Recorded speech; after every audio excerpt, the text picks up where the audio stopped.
buenas remolachers, ¿qué tal? ¿Cómo estáis? ¿Cómo lo lleváis? ¿Qué tal por ahí? ¿Qué tal Pepe Ruiz? ¿Qué tal Esclavo? ¿Qué tal David? ¿Qué tal Tiritas? Carlos Gorazarre, Micmic, TV Zurda, como siempre, Misanera, Rita de Singer, Iván, bienvenidos, bienvenidas, bienvenides a todos, a todas y a todes a Hasta el Coño de lunes de resaca electoral, ¿eh? Resaca electoral, como lo llamábamos en hora 20 y pico, sin saber cuánto de mal iba a ser, aunque es verdad que por las encuestas ya nos podíamos hacer una idea. Bienvenidos, os decía, Hasta el Coño, del programa de humor de actualidad y hoy sobre todo de desahogo de Spanish Revolution. Yo soy Marina Lobo y ya sabéis que aquí se trata de que todos y todas nos sentamos cómodas para desahogarnos, para decir lo que pensamos, pues para gritar un poco, ¿por qué no? Que es como hay que empezar, yo creo, las semanas, y más en un día como hoy. Así que adelante, os dejo que os desahoguéis y que digáis de qué o de quién estáis hasta el coño. Así que yo os dejo, por supuesto, que os desahoguéis por el chat, que ya he visto que desde que ha empezado el directo, por lo menos la emisión, estabais ya con ello. Por ejemplo, por aquí Silvi dice: qué miedo y qué bonita se ha quedado la Europa facha. No me pilla, dice, hasta el coño de que los jueces que encima que intervienen en las elecciones de forma partidista quieren que Sánchez se invasión del poder legislativo en completo silencio. Decís también por aquí, hasta el coño de Albises, Le Pen, Meloni, sí, de más extrema derecha completamente, hasta el coño de Alpiste, hasta el coño de Europa. Me voy con Herrera a Somalia. Sí, Herrera, la verdad que sería un sitio maravilloso. ¿Montamos un nuevo país? Pues mira, podría ser una solución, ¿eh? Podría ser una solución, porque la verdad que está la cosa bastante malita, ¿eh? Tengo que decir que está bastante chunga la cosa. Yo, por supuesto, sinceramente, estoy hasta el coño de que la extrema derecha crezca y no deje de crecer en muchísimos países de Europa. En España también no ha sido una excepción, y aparte de Vox tenemos al partido de Alvise, que ya es como lo último de lo último de lo último. Hay que darle muchas vueltas a esto, y de hecho luego hablaremos con Miguel Urbán. Hay varias reflexiones. Evidentemente hay un enfado tremendo con el tipo de sociedad que estamos creando. No me cabe la menor duda de que muchos de los que votaron al Vice pues están enfadados por el tema de la vivienda, están enfadados por el tema del trabajo, están enfadados porque no pueden formar la familia que les gustaría formar, y están enfadados por un montón de cosas por las que seguramente está enfadada también la izquierda, que es lo curioso de esto, que seguramente los enfados son comunes. Ahora, aquí hay un problema muy grande. Hay un problema grande, por supuesto, en la izquierda, que ya hemos analizado muchas veces y que luego con Miguel Urbán lo hablaremos. Decís la participación de mierda que hubo. A ver, no hubo tan poca, o sea, sí hubo poca participación, pero es lo lógico en unas europeas. Lo que pasa es que la comparación con 2019 es tramposa, porque ese día se votaban otras elecciones, por eso la gente también votó en las europeas. Normalmente a lo mejor no hubiera votado en las europeas, pero votó porque iba a votar, por ejemplo, en las autonómicas. Estáis diciendo, ¿qué programa tiene Albiz? Es que dan igual los programas, siempre han dado igual. Esto no es una cosa de ahora. Siempre han dado igual, pero a lo que Albiz se corresponde, igual que le pasa a Vox, es a un descontento. A un descontento. Les está dando, como le dio Vox en su día, una salida fácil a un descontento que es mucho más profundo, y para lo que solo pueden ayudar políticas de izquierdas, como por ejemplo, como decíamos, la vivienda, o los alquileres, o tantas otras cosas, ¿no? O parar el cambio climático, por ejemplo. Pero, como Albiz ahí no se va a meter, porque Albiz es casta, que esto es una cosa que me hace a mí mucha gracia, gente que vota a Albiz diciendo, ¡buah, es que vamos a saltar los cielos, vamos contra el sistema! Pero si Albiz era asesor de Toni Cantó, ¿qué me estás contando? O sea, Albize ha formado parte del sistema siempre. Siempre. Y es lo que me hace muchísima gracia, la verdad. Entonces, hay varias cosas, y creo que también hay una clave importante. Que es que, por ejemplo, tenemos un gran problema con el Partido Socialista. Un gran problema con el Partido Socialista, porque mientras el Partido Socialista no asuma como medidas, aunque vengan por parte de propuestas de el partido que tenga la izquierda en ese momento, llámese Sumar, llámese Podemos, ya veremos en qué queda esto, que hoy hay ejecutiva de Sumar, ejecutiva de Izquierda Unida, y también tiene una ahí montada, de la que luego hablaremos. Pero claro, pasa una cosa, el Partido Popular, en aquellos sitios en los que gobierna con Vox, a Vox le deja hacer sus cosas, que sus cosas son suprimir los centros para ayuda a las víctimas de violencia machista, hacer medidas racistas, poner toros, quitar películas, estas cosas. Estas cosas que al Partido Popular no le molesta que haga Vox porque no son reformas profundas que apuntalan el sistema de la sociedad. El problema es que el Partido Socialista no deja hacer absolutamente nada de lo que pide la izquierda. ¿Por qué? Porque esas medidas de la izquierda van más allá de una medida cosmética. Por eso el Partido Socialista no deja regular los alquileres, por ejemplo, no deja prohibir los Airbnb, por ejemplo, y es que hasta que no deje eso, la izquierda nunca va a crecer. Y ese es el principal problema y el principal conflicto al que se enfrenta la izquierda ahora mismo. Que es, sí, una izquierda, la izquierda del PSOE, que tiene claras más o menos algunas medidas que deberían hacer, que ojo, no digo que no pudieran ser mejores, pero sí algunas medidas, y un Partido Socialista que se cierra en banda y que no se da cuenta de que cerrándose en banda nunca va a ensanchar la izquierda como si está ensanchando la derecha por la extrema derecha. Ese es uno de los principales problemas que tenemos. Luego hablaremos con Miguel Urbán a ver qué opina.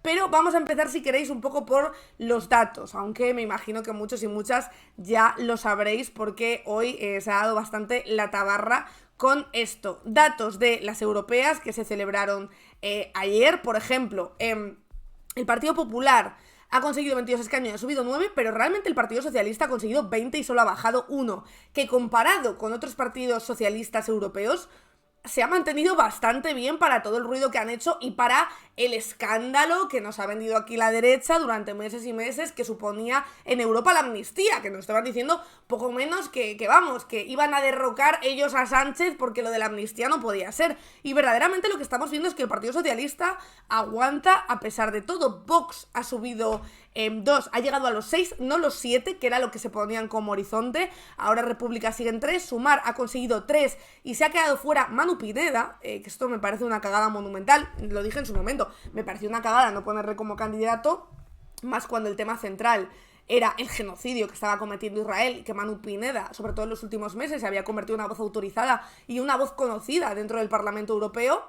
Le pusieron el 4 para que pudiera ocurrir esto, eso lo tengo bastante claro, y ahora se ha quedado fuera, que ahora hay que ver también en qué lugar deja esto las relaciones entre Izquierda Unida y Sumar, que estaban ya bastante quemadas. El partido se acabó la fiesta de Albisa, consiguió 3, que cómo vas a votar a un partido que se llama se acabó la fiesta. Yo es que, de verdad, hay cosas que no entiendo. O sea, me puedo poner en el papel de mucha gente, de la desesperación, de tal, y me imagino que voto del odio y voto del enfado ha habido siempre a diferentes partidos, pero la verdad es que esto me parece cruzar unos límites bastante deleznables. Ahora veremos por qué y de dónde viene este señor que es Albise, que ninguna de las propuestas que hace tiene absolutamente ningún sentido. Luego también Podemos ha conseguido 2, Podemos por lo menos no ha muerto, ha conseguido 2, que era un objetivo que ellos más o menos veían viable. Claro, aquí está la cosa, si Podemos tuvo 6 en las anteriores, cuando no estaba Sumar, y ahora entre Sumar y Podemos han tenido 5, es probable que yendo juntos hubieran obtenido 6 e incluso 7, es decir, es probable que les hubiera ido muchísimo mejor. Luego también Junts ha bajado 2, que esto también es bastante notorio. Ciudadanos desaparece por completo, cosa que ya podíamos imaginar. De hecho, Pacma ha vuelto a sacar más que Ciudadanos, pero es verdad que Europa era como su batalla, era donde siempre habían destacado y era lo que apostaban por mantener e intentar consolidarse y encerrarse ahí, cosa que tampoco ha conseguido. En El País sale además un gráfico no solo de cómo ha quedado el Partido Socialista, el Partido Popular, etcétera, en España, sino también en general en Europa. A ver si os lo encuentro por aquí, porque antes estaba aquí y ahora no. Resultados, escaños, votos. Aquí en los resultados completos, a ver si os lo puedo encontrar aquí. Por grupo europeo. Por grupo europeo es interesante porque, por ejemplo, si lo veis aquí, los socialistas, como os decía, en el conjunto de Europa han perdido mucho más de lo que ha perdido, por ejemplo, en España, que en España han perdido solo 1, que no es tanto para lo que podía haber ocurrido y para ser, como decíamos, un partido de gobierno. La subida del Partido Popular Europeo igual, en España ha subido 2, pero realmente en el conjunto no ha subido tanto, no ha subido tanto como lo que podía haber subido. Y los partidos que más están subiendo, como decíamos, son la extrema derecha. De hecho, en Francia la subida de Le Pen ha sido tan grande que ha obligado a Macron a convocar elecciones legislativas para el próximo 30 de junio, la primera vuelta. Eso creo que es lo que buscaba un poco el Partido Popular aquí en España, que la diferencia fuera muy importante, pero lo cierto es que la diferencia ha sido de 2 escaños. No ha sido tan grande como para desautorizar el gobierno de Pedro Sánchez y poderse plantear, no sé si una moción de censura, unas nuevas elecciones, etcétera. Es lo que decís por ahí, el Partido Popular está dando palmas con las orejas, pero los resultados efectivamente no son tan buenos para ellos, y tienen ahí una cosa importante, que es que Vox está llevando muchos votos. De hecho, si lo miráis, realmente responde un poco los escaños que ha conseguido el Partido Popular a esa disolución, a esa desaparición de Ciudadanos, que creo que las anteriores todavía tenía 8 o 9. Es decir, ha perdido muchos votos, incluso y muchos escaños de Ciudadanos que podían haber sido para ellos. Y tiene una fuga importante a través de Vox y a través de el ahora partido de Alvise. Ayer Feijóo, de hecho, salía a celebrarlo, pero realmente, como decimos, solo han ganado 2 escaños con respecto a 2019 y el PSOE solo ha perdido 1. Sin embargo, el discurso era como de gloria, de triunfo absoluto y de decir, vamos a por las elecciones generales. Hemos cerrado el ciclo electoral de victorias nacionales en las urnas. Efectivamente, esta es la 4ª victoria nacional en las urnas. ¿Y sabéis qué? Siempre que el Partido Popular ha ganado unas elecciones europeas, ganó las siguientes elecciones generales. Siempre.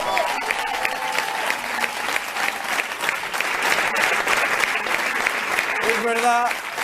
La cosa es que, y hoy varios medios de comunicación analizan los datos, con estos resultados unas elecciones generales le daría a la derecha para gobernar, pero ojo, le daría con Alvise y le daría con Vox, que ya serían 2 líneas a cruzar, ¿no? Vox una y Alvise, sinceramente, otra.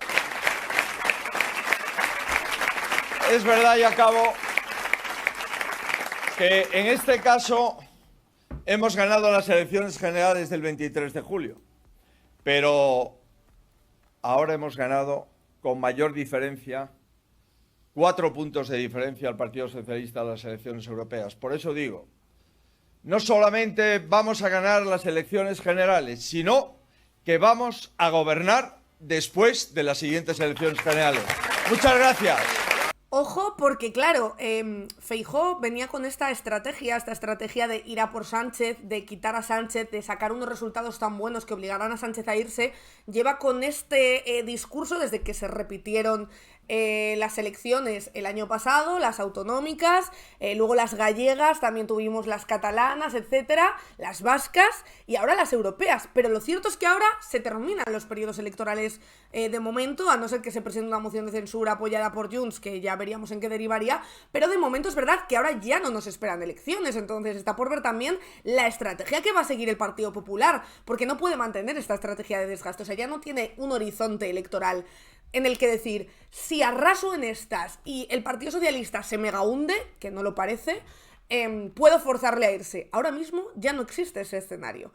Eso es lo que va a resultar también interesante ver por dónde van a llevar la estrategia durante esta legislatura, más larga o menos, pero que desde luego queda aún y que desde luego los resultados que obtuvo el Partido Socialista en las europeas no son para irse. El Partido Socialista ha ganado además también recientemente en Cataluña y de hecho las europeas ha tenido unos resultados estupendos, el Partido Socialista también.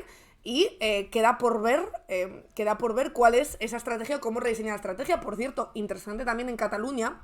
Si queréis, de hecho, podemos ver el voto por comunidades porque hay cosillas que analizar, como por ejemplo, Podemos ha conseguido más votos que los comunes o que Sumar en Cataluña. Hay mucha cosa que leer. Yo creo que los 2 escaños de Irene Montero en el momento tan bajo en el que estaba Podemos, en ese momento de desaparición, y hablamos de desaparición creo que esto lo comentamos en su momento con Ciudadanos, cuando te dan por muerto. Cuando te dan como que ya no vas a entrar a ningún lado, ya no vas a conseguir representación y ya tienes una representación mínima, es muy difícil remontar eso.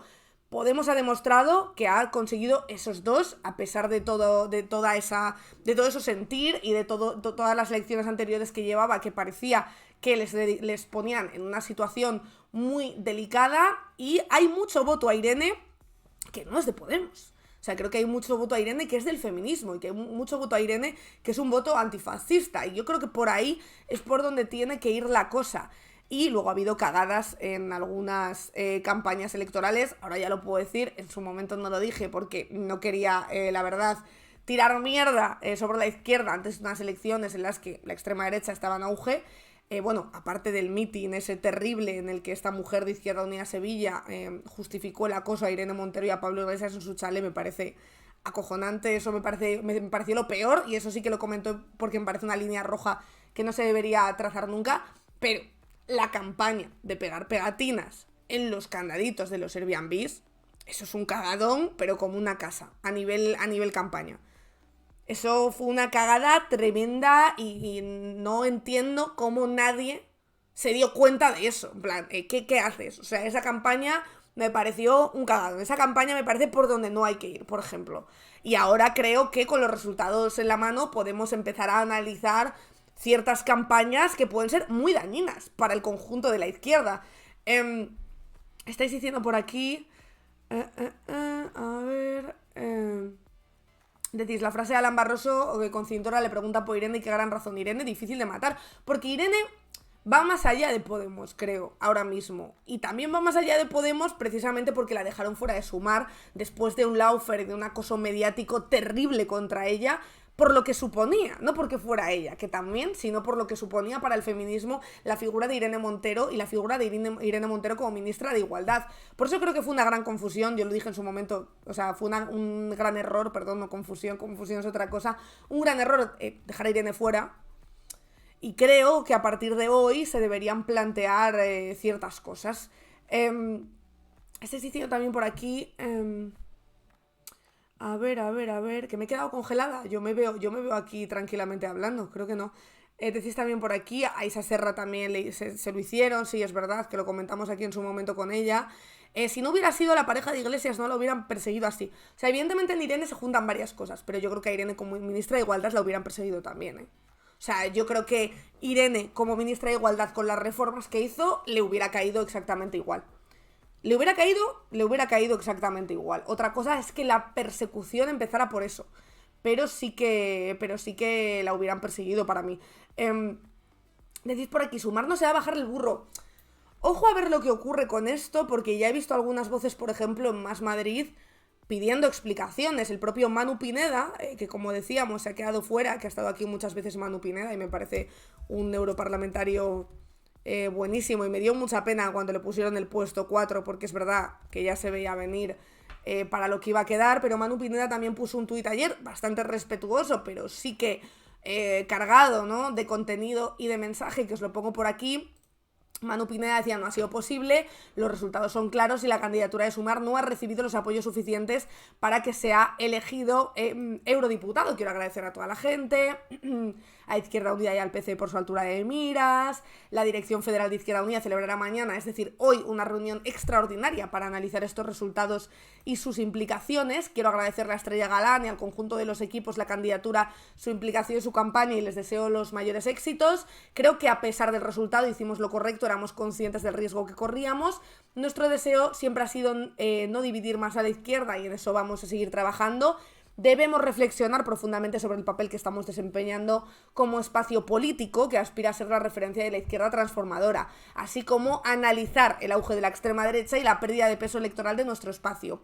Es hora de humildad y autocrítica. Hoy nuestro espacio político es más débil y fragmentario, y la extrema derecha está más fuerte y más envalentonada. Quiero agradecer también a toda la gente que me ha acompañado durante estos 5 maravillosos años, a los trabajadores del Parlamento, etcétera. Y decía él, mañana lunes seguiré empujando como el conjunto de mi organización para sostener el hilo rojo, morado, arcoíris y blanco. Durante estos años lo he hecho en la calle y ahora seguiré haciendo desde la calle de donde vengo. Un abrazo al pueblo palestino, saharaui, cubano, venezolano y a todos las que luchan por un mundo más justo. Se despedía así Manu Pineda de ese Parlamento Europeo. Decís también por aquí... a ver qué os leo. Eso es... la ley del solo sí es sí hizo que muchos tíos la persiguieran, sí, completamente. O sea, el acoso a Irene creo que es innegable y que todos lo hemos visto. Hoy, por cierto, es que justo antes de entrar he visto que Silvia Inchaurrondo ha tuiteado unas declaraciones de Miguel Tellado en la hora de la 1 hoy, que ya sabéis, hoy están todos los portavoces del Partido Popular sueltos por todas las televisiones, así que vamos a escuchar qué ha dicho Miguel Tellado y si nos ha dado alguna clave de qué se espera del Partido Popular próximamente. Legislativa, ¿no? Y lo que tenemos es una oposición, nosotros, que tenemos que ser alternativa real de gobierno para que cuando Sánchez se dé cuenta que su proyecto de gobierno es inviable, están en condiciones de ganar y darle a España un gobierno estable, sólido, serio y responsable. Cuando Sánchez se dé cuenta de que su gobierno es inestable, tenemos que estar listos para darle a España, dicen ellos, un gobierno estable. Es decir, de conseguir los apoyos suficientes para que en un momento de debilidad política de Pedro Sánchez, que ya os digo, habría que ver qué momento es ese, porque es verdad que ya hemos pasado un poco los puntos más jodidos, ¿no?, de la legislatura, o creo yo, a no ser que venga otra pandemia, que también puede ser. Pero hemos pasado ya la ley de amnistía, la formación de gobierno, las elecciones catalanas, las gallegas, las vascas, las europeas, y es verdad que el Partido Socialista no está tan hundido como para justificar, digámoslo así, una posible moción de censura, pero es verdad que parece que el Partido Popular va a insistir en ese miedo a cuidado, que yo voy a hablar con otras formaciones políticas y en cuanto pueda voy a tirar a Pedro Sánchez o voy a montarle una moción de censura. Está ya por ahí Miguel Urbán, con él vamos a analizar, como os digo, todo esto de lo que hemos estado hablando y también ese auge de la extrema derecha y también lo que ha ocurrido en diferentes países. Y ahora sí está con nosotras ya Miguel Urbán, que me imagino que también está pasando una resaca electoral bastante dura. ¿Qué tal, Miguel? ¿Cómo estás? Aquí andamos, como tú decías, de resaca electoral. De resaca electoral. Oye, no sé por dónde empezar. ¿Qué valoración haces de los resultados que obtuvo, perdón, ayer en las europeas España? ¿Qué valoración haces de ese ensanchamiento de la derecha y de la extrema derecha y también de ese aguante del Partido Socialista que, bueno, más o menos ha aguantado? Bueno, yo hoy publicaba justamente un artículo que escribí prácticamente a pie de urna ayer aquí en el Parlamento, que fue un seguimiento general de las 27 comicios electorales que hemos tenido, que titulaba el que siembra extrema derecha, recoge extrema derecha, ¿no? O sea, cuando se lleva tantos años sembrando políticas de normalización de los elementos claves de la extrema derecha, lo hemos visto de una forma muy clara hace poquitos meses, aprobando el Pacto de Migración y Asilo Europeo por parte de socialistas, liberales y populares, una gran confesión a la extrema derecha y confesión sobre todo a sus políticas xenófobas y racistas, pues lo que se recoge en las elecciones es más extrema derecha. Claro. O sea, lo que estamos viendo es que cuanto más te acomodas al discurso, cuanto más normalizas ese discurso, abres el espacio político hacia la derecha y la extrema derecha. Porque lo preocupante, además, no es solo que crezca la extrema derecha, la derecha también ha crecido. De hecho, los grandes damnificados de estos comicios han sido los liberales y los verdes, que habían sido los dos comodines de la gran coalición en esta legislatura.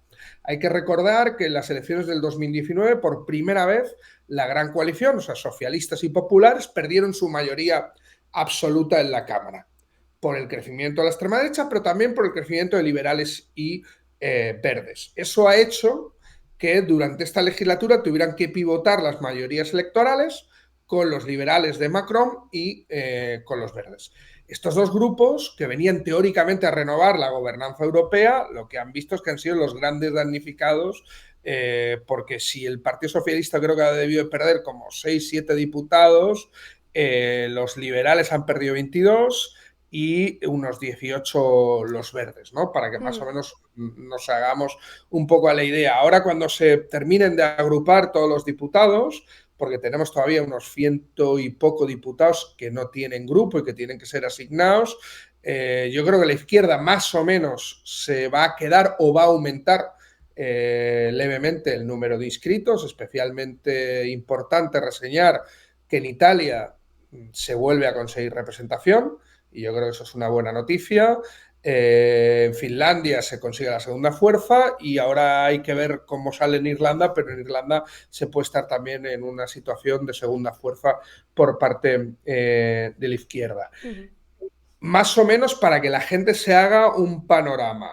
Va a haber más grupos políticos, el fenómeno de Sarah Wagenknecht y la ruptura de Die Linke en Alemania con 5 estrellas puede dar un nuevo grupo.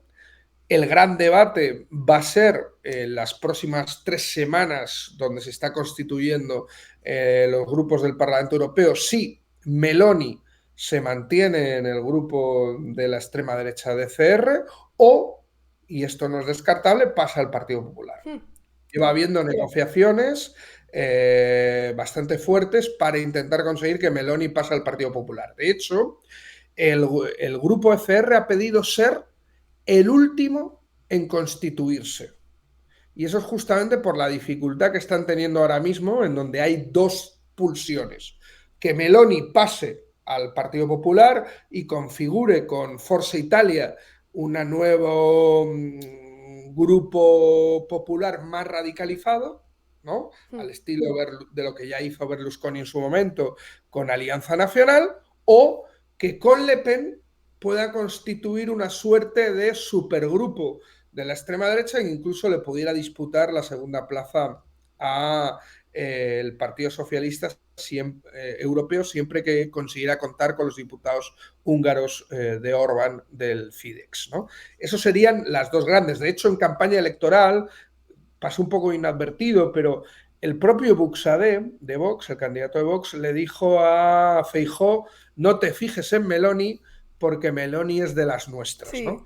No intentes robarnos, ¿no?, a una de nuestras figuras emergentes, sí, que es Meloni. Y aquí estamos viendo cómo se van a necesitar estos votos de la extrema derecha y desde antes del resultado electoral, en esta campaña electoral, hemos visto cómo se intentaba blanquear, se intentaba constituir una especie de derecha, de extrema derecha buena, claro, y extrema derecha mala. ¿Por qué? Porque es necesario tener una extrema derecha buena porque con ella se puede llegar a acuerdos, se puede pactar y se puede necesitar sus votos para que Ursula von der Leyen, la candidata del Partido Popular, vuelva a reeditar como presidenta de la Comisión Sí, Europea. Yo ayer, de hecho, en alguna tertulia ya escuché hablar de extrema derecha. O sea, es como si ya era como, no, que no es lo mismo, que hay una que es peor y otra que es mejor, ¿no? Pero que es extrema derecha también. Me preocupa mucho, la verdad, ese tipo de relato, porque me recuerda mucho eso a Francia, cuando salió a la derecha de Le Pen, ¿cómo se llamaba este hombre? Zemmour. Correcto. Y hizo buena a Le Pen. Y de repente como que Le Pen era presidenciable. Entonces no sé si estamos un poco en ese escenario o en un ensayo de ese escenario. Sí, de hecho Le Pen lleva bastante tiempo intentando desdiabolizarse, ¿no? Claro. O sea, para poder ser una candidata presidenciable. Y esto es otra de las lecturas también de la pujanza de la extrema derecha que vimos en estas elecciones. Le Pen consiguió por tercera vez, se dice rápido, ser la primera fuerza en las elecciones europeas. Sí. Lo consiguió en 2014, lo consiguió en 2019, lo consiguió ahora en 2024. Pero esta vez le dobló en votos al segundo, al partido de gobierno, hasta el extremo que el propio Macron se ha visto obligado a convocar elecciones legislativas para finales de este mes, lo cual es todo un terremoto político también en Francia. Y ahí es donde Le Pen está intentando negociar con Meloni un grupo de extrema derecha buena, de extrema derecha con la que pactar. O sea, extrema derecha que acepte a la OTAN, que acepte la cuestión de Ucrania, de la guerra, el apoyo a Israel y las políticas neoliberales, ¿no? Que al final sería lo que se le está poniendo encima de la mesa para poder ser parte de esa extrema derecha buena y con la que no tienen grandes diferencias. Pero es que Le Pen se ha convertido en el grupo con más escaños de la Eurocámara. O sea, lo cual eso es una barbaridad, ¿sabes? Y demuestra justamente la pujanza con la que ha entrado la extrema derecha. Lo comentábamos un poquito antes de empezar, de que hay un miedo de que pueda parecer que se minorice el resultado electoral de la extrema derecha porque solo se calcule los diputados que ha conseguido en los dos grupos con representación actual, los reformistas y conservadores europeos, ECR, Identidad y Democracia. ECR sería donde está Vox y Meloni, para que la gente se ubique, y Identidad y Democracia, donde están Salvini y Le Pen. Hay muchos más diputados de extrema derecha que no están en estos grupos, claro, que están en los no inscritos y ahora mismo sin grupo. Ahí podrías tener desde Alvise a Alternativa por Alemania, que tienen casi 20 diputados, o sea, 16 diputados exactamente, al Fidesz de Orbán de Hungría, que tiene como 14 diputados, y otro tipo de fenómenos de supuestos outsiders de la política, de antipolíticos, pero que tienen mucho de extrema derecha. Por ejemplo, a mí me ha llamado la atención, no sé si lo habías visto, un fenómeno de un TikToker de 23 años en Chipre, que ha conseguido convertirse en la segunda fuerza, con un 20% de los votos en Chipre, con un discurso totalmente antipolítico, ¿no?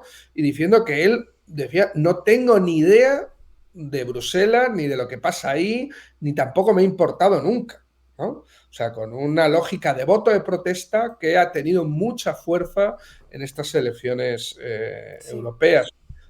De hecho, creo que lo que todos nos estamos preguntando, ¿no? Y el tema del día es los votos de Alvise, ¿qué? O sea, ¿de dónde vienen? Porque al principio se hablaba de, no, los jóvenes. Bueno, esto ya no son solo los jóvenes, porque hay también mucho voto de 30 y pico, 40 años, varones en su mayoría. ¿De dónde viene ese voto? No sé si te has parado a analizar el fenómeno o a mirar de dónde proviene tanto votante. Sí, estaba trabajando justamente ahora sobre esto para intentar sacar un pequeño articulillo de respondiendo un poco. Es verdad que es demasiado pronto y hay que tomarse el tiempo, pero algunas claves, ¿no? del fenómeno Alvise. Lo primero, yo creo que no es un fenómeno totalmente nuevo. El personaje no es nuevo, lo digo porque hay gente que conoció a Alvise ayer, pero es verdad, y lo hablaba con algunos amigos, ¿no? Me decían, ¿quién es este señor? Bueno, quien hemos tenido que sufrir bastantes de sus bulos, conocemos a este señor perfectamente, y es un señor que empezó en política laboralmente con 22 años. O sea, que ha llegado a ser jefe del gabinete de Tony Cantó, o sea, que tiene mucho, y era un personaje muy reconocido del ecosistema digital de la ultraderecha, conocida como fachosfera, ¿no? Gracias a nuestro amigo Pedro Sánchez. Es verdad que él ha ido ensayando diferentes fenómenos de protesta, ha ido construyéndose no solo una imagen, sino también una serie de seguidores digitales que yo creo que ha explotado en esta campaña electoral de una forma muy inteligente, intentando explotar un nicho que no estaba tan trabajado por Vox y que era muy difícil que Vox trabajara.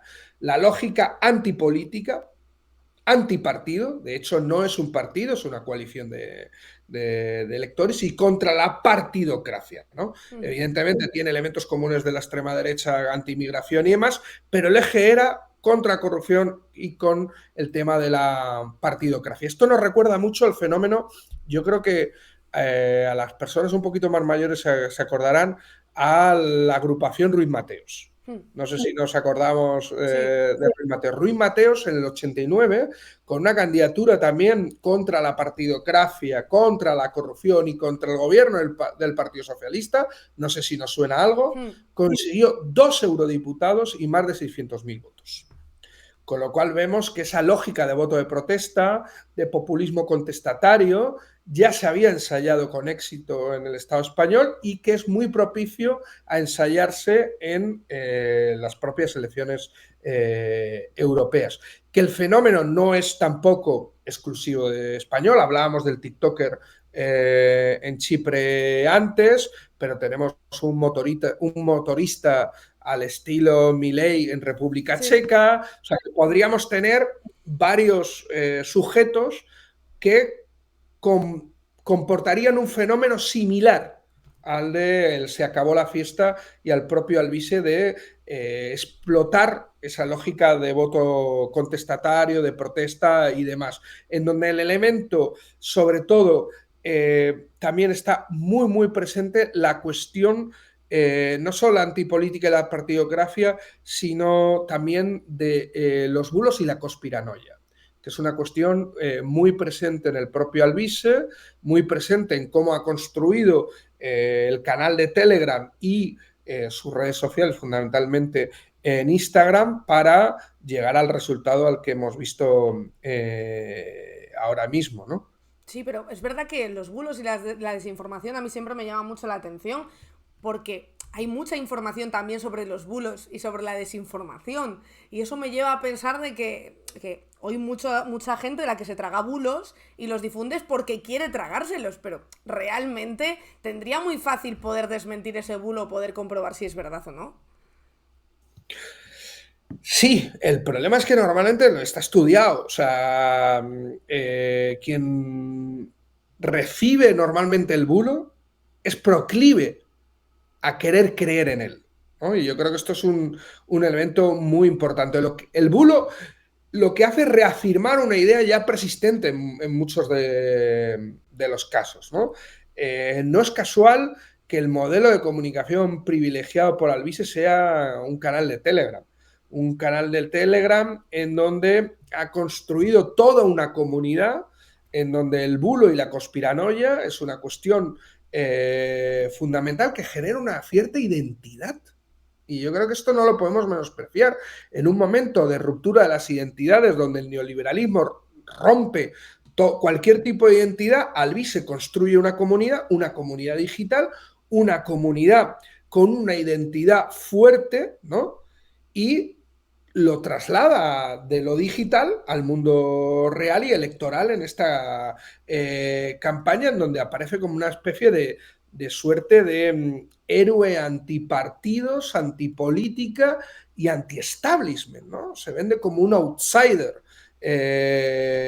y como el eje fundamental del voto no es tanto izquierda o derecha, aunque fundamentalmente son votantes de derecha, sobre todo la abstención, sino es un eje dentro o fuera del sistema. Y lo preocupante de Alvise es que Alvise prácticamente saca los mismos votos que Sumar, saca más votos que Podemos y en regiones como Murcia saca más votos que Sumar y Podemos juntos, teniendo un Vox fuerte. ¿Qué significa esto? Que Alvise no es que le esté quitando mayoritariamente votos a Vox, sino que está ampliando el marco de la ultraderecha. Y eso es lo preocupante del fenómeno de se acabó la fiesta. ¿Qué tiene que pasar para que se amplíe el marco de la izquierda? Porque aquí hemos hablado mucho también de los partidos a la izquierda del PSOE, pero creo que el Partido Socialista también tiene un trabajo que hacer que no está haciendo probablemente para ensanchar esa izquierda y para hacer de la izquierda algo atractivo. Bueno, pues yo creo que lo que necesitamos son más comunidad. O sea, yo creo que hay que aprender a cómo se construye también comunidad, cómo se construye identidad, cómo se construye identidad y comunidad en torno a la lucha y a la protesta social.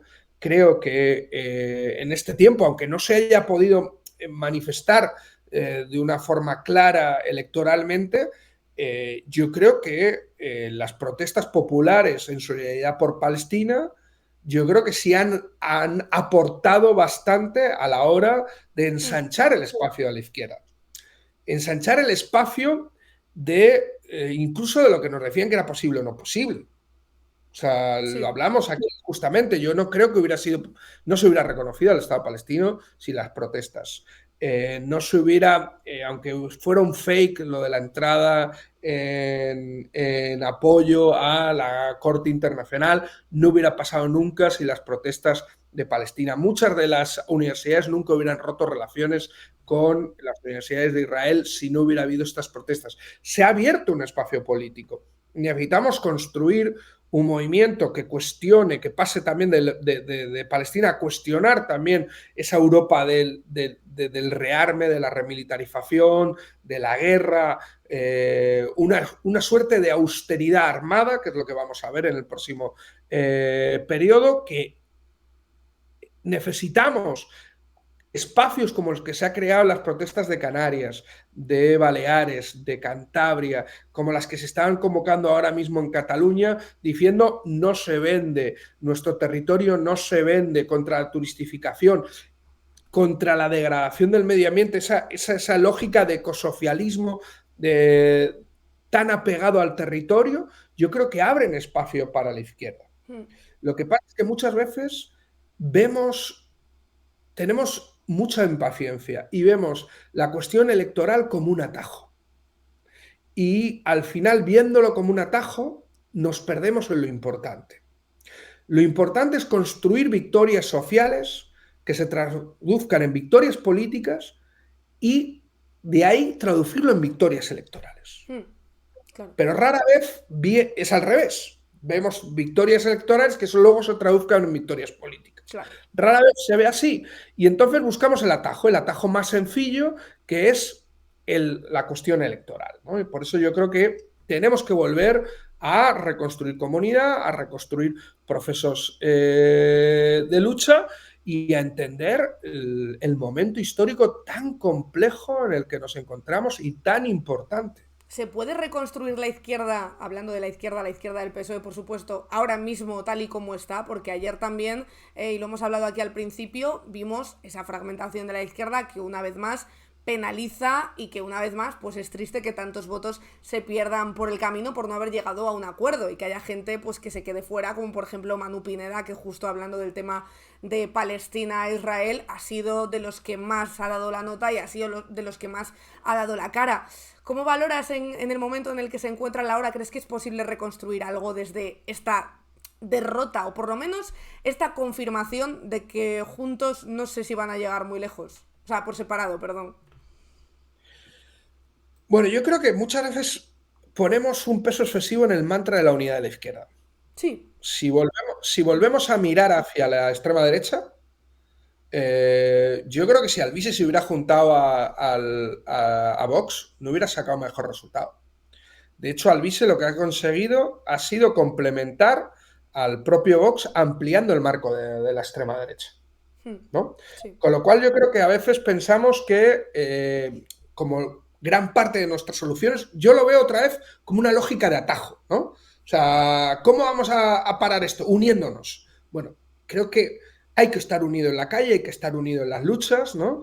Pero creo que los procesos electorales son diversos. Y yo creo que Podemos en el 2014, lo digo para que también veamos que no hace tanto estábamos hablando de un escenario diferente, sí, al que tenemos ahora mismo.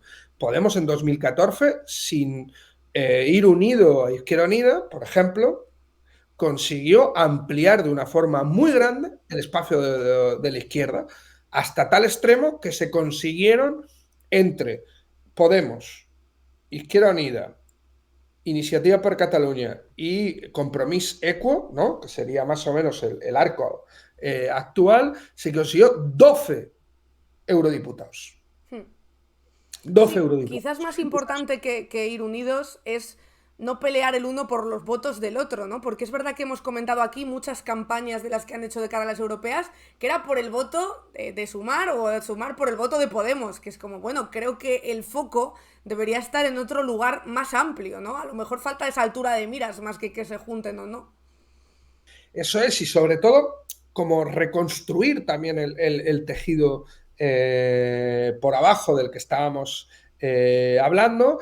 Y yo creo que el gran problema, para mí, el gran problema ha sido la subordinación al Partido Socialista. Sí. O sea, si vemos el resultado electoral, el Partido Socialista prácticamente mantiene el resultado electoral del 2019 con todos los partidos socialistas cayendo. Sí, sí. Quien pierde es la izquierda del Partido Socialista. Una izquierda que ha tenido una lógica de subordinación como parte minoritaria del gobierno de coalición. Eso es así.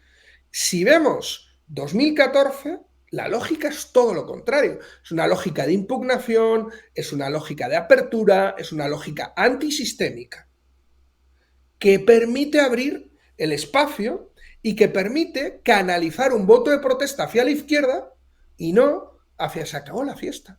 Claro. Claro, ese es el elemento. ¿Cómo vas a canalizar tú un voto de protesta subordinándote a las políticas del Partido Socialista, participando con el Partido Socialista en un gobierno en minoría? Claro. Es muy difícil, por no decirlo imposible. Pero es que además tampoco ha sido capaz de canalizar lo supuestamente bueno de estar en un gobierno de coalición con el Partido Socialista. Con lo cual, no has dado ni a un lado ni al otro.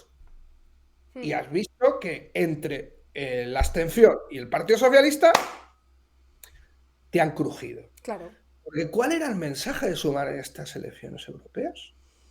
Vamos a ir a Europa a hacer lo mismo que hacemos en el gobierno de coalición. Por Dios. O sea, yo creo que el gran éxito de Podemos en esta campaña electoral ha sido marcar claramente cuál era su eje discursivo, y era la cuestión de la guerra. Sí. La cuestión de la guerra y en menor medida Palestina, ¿no? Más en lo simbólico y demás, porque sí, ahí sí que había una disputa más clara con Sumar. Sí. El eje era guerra, guerra, guerra, o más bien antiguerra, antiguerra, antiguerra. Y eso se ha marcado muy bien, eso le ha permitido tener una identidad y le ha permitido tener un discurso claro hacia un electorado. Sí. Si vemos, hace 3-4 meses dudábamos que Podemos consiguiera representantes. Totalmente, vamos, sí, sí. Y lo que hemos visto es que con un discurso claro, con un discurso independiente, han permitido levantar justamente un resultado totalmente adverso hasta conseguir, evidentemente, no un buen resultado, pero para de dónde partían, Total. desde luego, llama la atención. Por aquí comentan, dice por ejemplo Gorazarre, el PSOE está muy cómodo con esa derecha histérica y dividida. ¿Tú piensas esto también, que está muy cómodo en esa posición? Porque es verdad que sí, puede estar cómodo ahí, pero al mismo tiempo, si no tiene otra izquierda fuerte, puede perder la opción de gobernar en futuras elecciones. Claro, pero yo lo que creo que él quiere es acumular cada vez más voto hacia el propio partido, como una forma de recomposición del bipartidismo, clara. Y de hecho, por desgracia, hemos visto cómo Sánchez siempre ha jugado un poco a la lógica que utilizó Mitterrand con el Frente Nacional en los 80. El propio Mitterrand fue el que le dio oxígeno a Le Pen como una forma de dividir a la derecha, dividir el voto a la derecha, y también como tener un diablo, ¿no? Claro. El que viene la extrema derecha como un elemento de movilización de su electorado y sobre todo el voto útil hacia el Partido Socialista. Lo vimos con Vox en 2019 de una forma clarísima, fue un elemento clave, y quien metió a Vox en la campaña de las andaluzas, quien metió a Vox en la campaña de las generales, fue el Partido Socialista, cuando Vox era un partido que tenía el 0,043% de los votos en ese momento. Sánchez es el único, el presidente del gobierno, es que se dice rápido, es el único que ha hablado de Alvise en campaña electoral. Él ha metido a Alvise y ha favorecido que el propio Alvise diga, ¿lo veis? ¿Quién es el que les hace daño? ¿Quién es el que les preocupa? Alguien que ni siquiera tiene un partido, que ni siquiera tiene representación, porque soy yo, porque voy contra la partidocracia, porque voy contra el poder. Sí, la casta, esto. Sí. La casta, toda esta cuestión, ¿no? Lo ha sobredimensionado el Partido Socialista, y eso no es un error de cálculo. No es un error de cálculo. Es una forma de calcular que electoralmente a ellos les viene bien. Y bueno, ya para terminar, ¿qué nos queda, ¿no? Por luchar, hacia dónde tiene que ir ahora, o hacia dónde debe ir la izquierda para remontar esta situación, y sobre todo para frenar a la extrema derecha, o para hacer ver a esos votantes que la extrema derecha desde luego nunca es el camino para mejorar tu situación. Bueno, primero yo creo que, o sea, como decíamos antes, yo creo que hay que tener una lenta impaciencia, que decía Daniel Ben Said. Una lenta impaciencia para no acoger atajos. Creo que hay que recomponer social y comunitariamente, hay que recomponer nuestros lazos de clase, hay que reconstruir una identidad en torno a el tejido social por abajo y a los procesos de lucha, que nos permita recomponer una izquierda que enfrente justamente esta Europa de la austeridad y esta Europa de la guerra que viene. Es necesario tener alianzas internacionales. Yo creo que cada vez vemos cómo la extrema derecha está más internacionalizada y cómo la izquierda cada vez tiene menos contactos a nivel regional europeo. Yo creo que esto es muy importante volver a recuperarlos. Yo creo que otro elemento también para mí fundamental es leer el momento político en el que nos encontramos, ser consecuentes con ese momento político y entender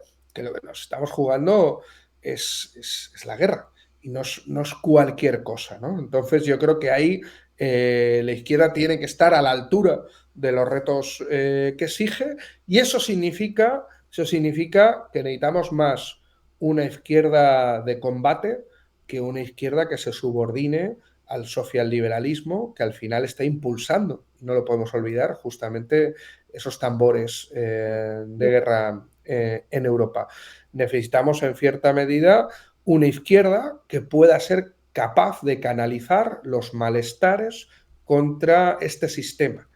Necesitamos una izquierda, en cierta medida, antisistémica. ¿Y podemos aprender de lo que ha ocurrido en algún otro país? Por ejemplo, Gorazarre dice por aquí si es motivo de esperanza el batacazo que se ha dado la extrema derecha en Finlandia. Y yo también estaba pensando en Portugal, que hace poco hubo elecciones y ganó la derecha y la extrema derecha subió bastante y ahora la extrema derecha ha bajado en estas europeas. ¿No? ¿Y si podemos extraer alguna enseñanza, ¿no?, de esos dos países? Bueno, yo creo que están muy marcados por flujos y reflujos vinculados a la cuestión nacional, ¿no? O sea, yo creo que a los auténticos finlandeses, la extrema derecha finlandesa, le ha pesado mucho formar parte del gobierno. Hubo elecciones en este enero pasado y yo creo que está pagando en cierta medida, bueno, pues lo que también le ha costado pagar a la izquierda española con formar parte del gobierno, ¿no? Al final el socio minoritario, bueno, pues paga muchas veces los platos rotos, ¿no? Y lo estamos viendo en la extrema derecha finlandesa. Yo creo que en Portugal lo que ha habido fundamentalmente el voto lo ha ganado la abstención.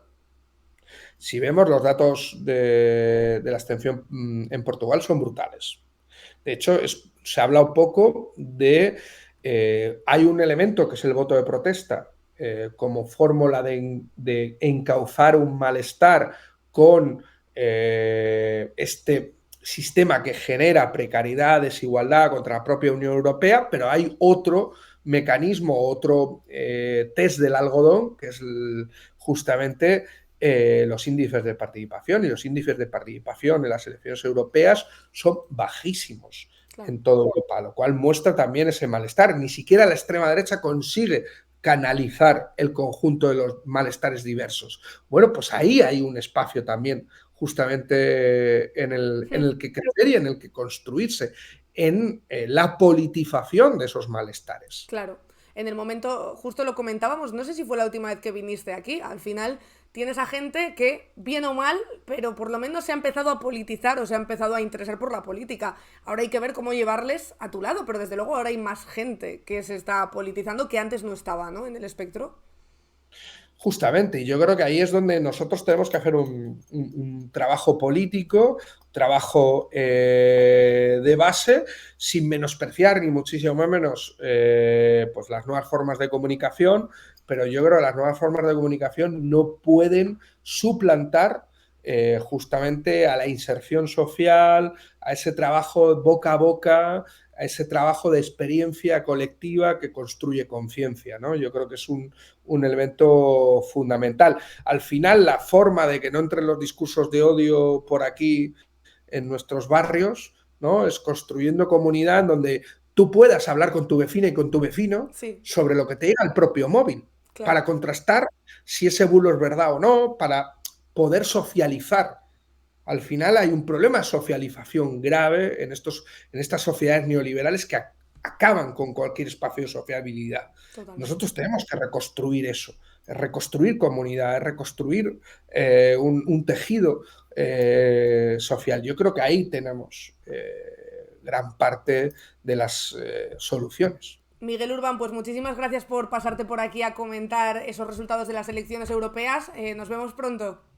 Muchísimas gracias a vosotras. Hasta Chao. luego, Miguel. Chao, chao. Ahí teníais a Miguel Urbán. Yo creo que hemos hecho un análisis, la verdad, bastante completo de todos los resultados y creo que más o menos todas vuestras preguntas estabas ahí. Alguno, cuando hemos justo hablado de Alvise, alguno decíais, ¿no es Vito Quiles? Pensaba que era el mismo. Bueno, hoy muchos medios de comunicación, pero yo me he quedado con uno de El Salto. Habla precisamente de quién es este señor y de dónde viene, porque aquí lo interesante es ver cómo, decíamos antes, parece que sale de la nada y hay muchos medios de comunicación, especialmente tradicionales, porque por redes sociales ya es un viejo conocido, que dicen, ¡buah, este fenómeno! ¿Pero de dónde viene? Bueno, ¿de dónde viene? De muchos años dando la matraca, y hay algunos que ya le conocemos y le conocen bien, como decía por ahí Miguel Urbán. De hecho, hoy lleva un artículo, como os decía, El Salto, bastante interesante, porque es curioso que este señor como que nos vende como de outsider, de rebelde sin causa y que lo va a cambiar todo. Lo cierto es que ha estado siempre en el sistema y simplemente lo que ha encontrado es ahora algo que le sirve para volver a entrar en el sistema con un mejor sueldo y ya de paso librarse de unas cuantas denuncias que tiene por ahí gracias a estar de eurodiputado. Os pongo por aquí esa noticia, ese perfil del Salto. La fiesta de Alvise Pérez acaba de empezar y se mantendrá alejada de los juzgados. El agitador ultra alcanza su objetivo de conseguir el aforamiento judicial para entorpecer sus causas penales pendientes. En la actualidad se enfrenta a 2 procesos judiciales. Lo cuenta Tomás Muñoz en El Salto. Con la irrupción electoral de Se acabó la fiesta, ha emergido en el campo político institucional una comunidad forjada a través de Telegram, al calor de la marca personal creada por su líder. El partido de Luis Alvise Pérez ha llegado a los 800.000 votos y consigue 3 actas de diputados, más que Podemos, Junts o el PNV. Un segmento social que hasta ahora parecía ceñirse a desarrollar campañas desinformativas y de troleo a través de las redes, entra en el Parlamento Europeo de la mano de un político no profesional. No obstante, Alvise no es exactamente un recién llegado a la política institucional. Ejerció de jefe de gabinete de Toni Cantó en la etapa del actor en Ciudadanos, cuando lideraba un grupo parlamentario de 18 diputados en les Corts Valencianas.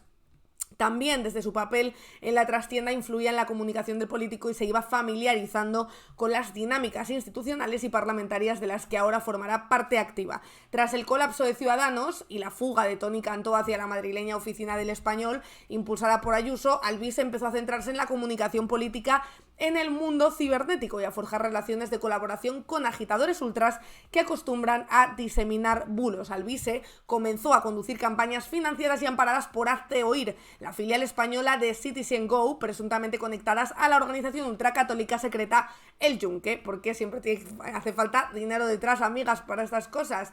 Alvise llegó a participar en los rezos en frente de clínicas abortivas e incluso recibe un premio de la plataforma Hazte Oír en 2021 por su participación en ellas. Para el politólogo Iago Moreno no es sorprendente esta relación con Hazte Oír, ya que dice, es cierto que los maestros de la propaganda y de la agitación de la ultraderecha en este país han pasado por ahí, no hay mejor escuela. Moreno sospecha que Hazte Oír estuvo implicado en los actos de agitación política contra Pedro Sánchez durante la pandemia, que tomaron la forma de diversos spots y cápsulas audiovisuales muy controvertidas.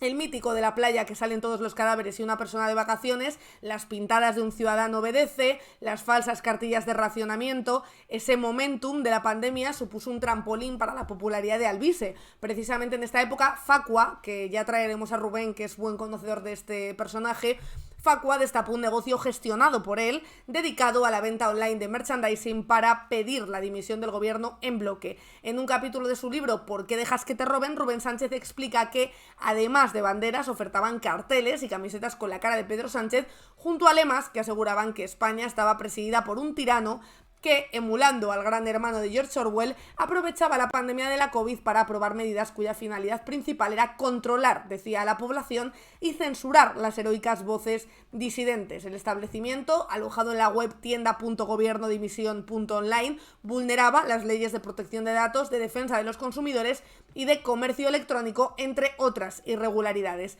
Según relata Sánchez en el citado libro, La noche después de que diésemos a conocer las denuncias, la tienda dejó de estar operativa, lo que intentó justificar con un peculiar mensaje y dijo, tras los problemas que ha experimentado nuestra web debido a la gran cantidad de visitas que está recibiendo, anunciamos que permanecerá cerrada durante unos días para proceder a mejoras técnicas. Del caso de la tienda online, Alvise salió relativamente indemne, ya que pese a las flagrantes infracciones, un año después de las denuncias, la decisión de la Agencia Española de Protección de Datos fue la de castigarle con una simple sanción de apercibimiento. Fue un castigo sin multa económica asociada, pese a que la resolución dictaminaba que la web incurrió en 2 infracciones muy graves y una grave del Reglamento General de Protección de Datos. No le fue tan bien en la denuncia que presentó contra él José Luis Ábalos. El exministro acabó ganando la causa, cuya indemnización ascendía a 60.000 euros más costas. También le ganó una demanda a Manuela Carmena. Alvise tuvo que indemnizar a la exalcaldesa de Madrid por afirmar en Twitter en 2020 que había recibido un respirador personal en su casa en lo peor de la primera ola de la pandemia. Ana Pastor o Rubén Sánchez son otros de los rostros populares que han demandado a Alvise. En la actualidad se enfrenta a una causa abierta desde hace 3 años por difundir una falsa PCR del entonces ministro Salvador Illa, así como se le investiga por difundir documentación reservada del caso Kitchen, causa en la que declaró hace unas pocas semanas. En esa etapa de la pandemia, según explican Carlos Benítez e Irene Martínez de Pandemia Digital, Alvise crece y se desarrolla bajo el paraguas de Javier Negre y estado de alarma, junto a un elenco de agitadores ultras que también han perdido varias querellas por difamar y difundir bulos, forman una especie de triunvirato, hasta que el ahora europarlamentario acaba rompiendo con ellos en 2022. Martínez argumenta sobre esa ruptura que, como en el caso de todos estos líderes de la desinformación, el narcisismo y el ego forman una parte indispensable de su marca personal. No obstante, las querellas perdidas no han mermado ni su credibilidad entre sus fieles, ni han hecho más que acrecentar su comunidad de seguidores. Es más, Alvise lo ha utilizado como otro de los ejes de su campaña electoral. Tal y como explica el politólogo Moreno, él mismo dice que una de las principales razones por las que se le debería apoyar como candidato es porque quiere continuar lo que él llama la guerra contra los políticos. Su elección como europarlamentario tiene como consecuencia que las demandas penales que afronta tengan que trasladarse al Tribunal Supremo y este a su vez tenga que emitir un suplicatorio a la Cámara de Estrasburgo para juzgarlo. Como poco, ese proceso dilataría los procesos. Es algo que no solo no oculta, sino que, tal y como Yago Moreno afirma rotundamente, uno de sus principales objetivos políticos es la impunidad. No es una especulación de quienes seguimos intentando entender el fenómeno, es una parte central de su discurso. Él está pidiendo amparo a sus seguidores para poder hacer lo que él llama justicia, su presunta lucha contra los políticos, y que en la práctica son un conjunto de actividades presuntamente delictivas por las que este señor, como os digo, ya ha sido sancionado en algunas ocasiones y ha perdido demandas, pero es que además se encuentra en otros 2 procesos. El propio Alvise lo justificaba así frente a su comunidad y decía: si consigo el aforamiento, podré filtrar toda la documentación similar, que nos imaginamos que será falsa, como todo lo que filtra, sin que la mafia partitocrática trate de incoar diligencias contra mí. Es acojonante, la verdad, y yo sinceramente... A mí me parece muy bien la autocrítica de la izquierda, y aquí hemos hablado mucho de qué ha hecho la izquierda en campaña y qué ha hecho para perder tantos diputados y eurodiputados por el camino. Pero sinceramente, creo que la gente ya tiene que tener cierta responsabilidad y se ha dicho, no, los jóvenes no, ya no son los jóvenes.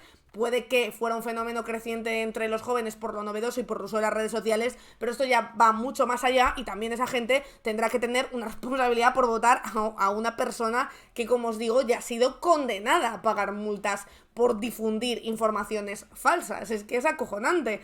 Estáis diciendo por aquí...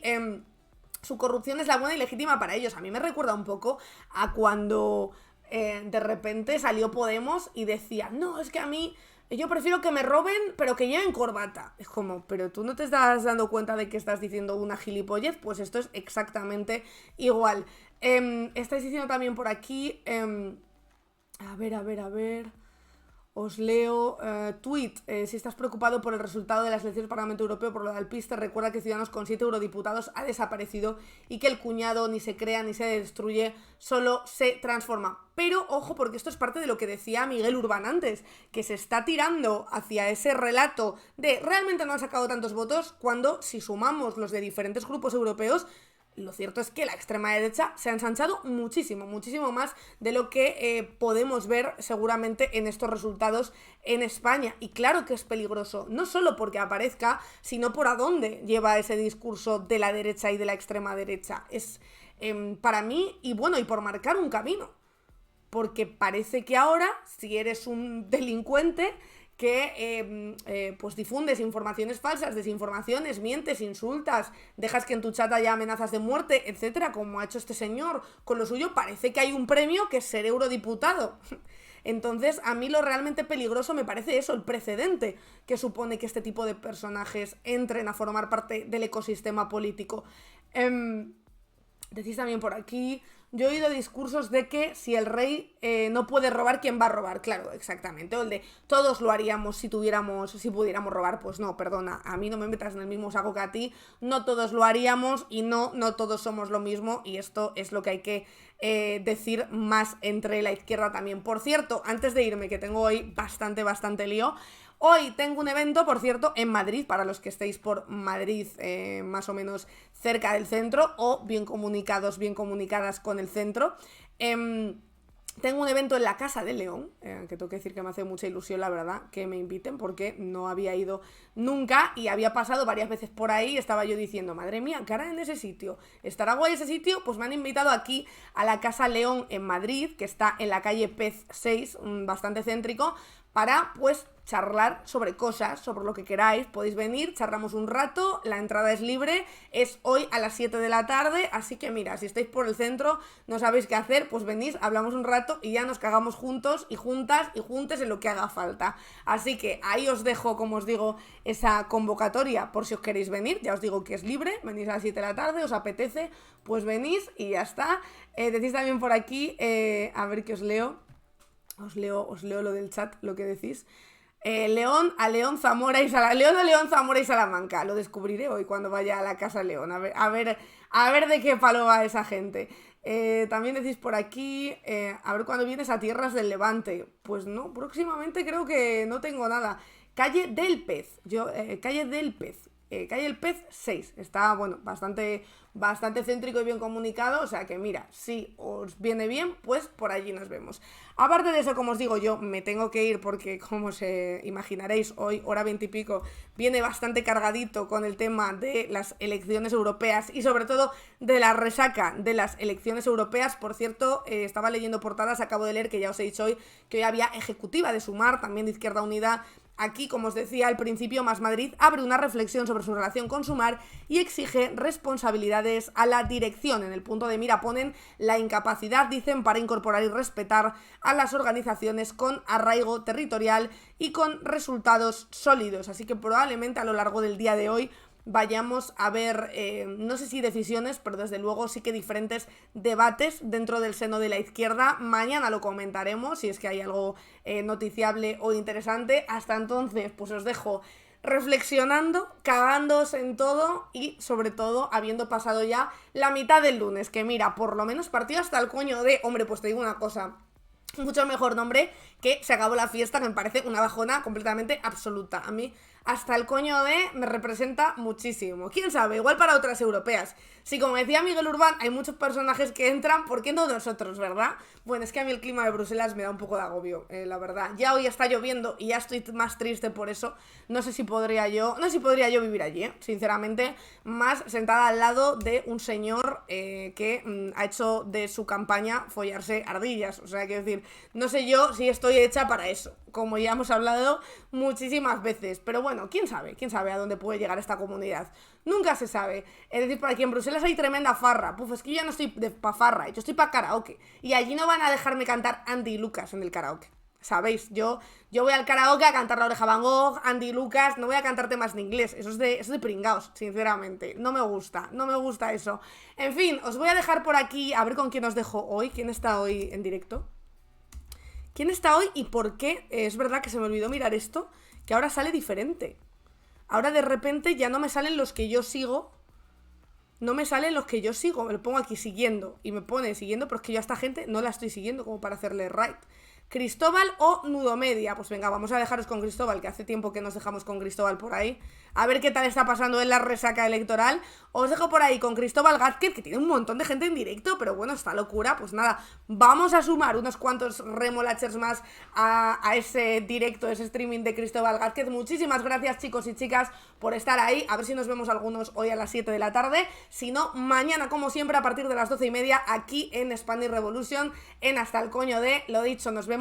Ánimo con el lunes, que después de la tormenta llega la calma, no os preocupéis. Creo que es un buen...